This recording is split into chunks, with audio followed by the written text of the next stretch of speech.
கதையோட பெயர் சிலையும் சிற்பியும். இந்த கதை வந்து ஃபிக்ஷனல் ஸ்டோரி, ரொம்பவே நல்லா இருக்கும். ஒரு சிற்பிக்கும் சிலைக்கும் இருக்கக்கூடிய கான்வர்சேஷன்னா இந்த கதை.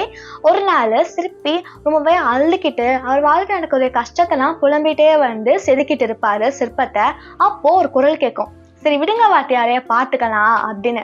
இவரை சுத்தி முத்தி பார்ப்பாரு, யாருமே வந்து இருக்க மாட்டாங்க.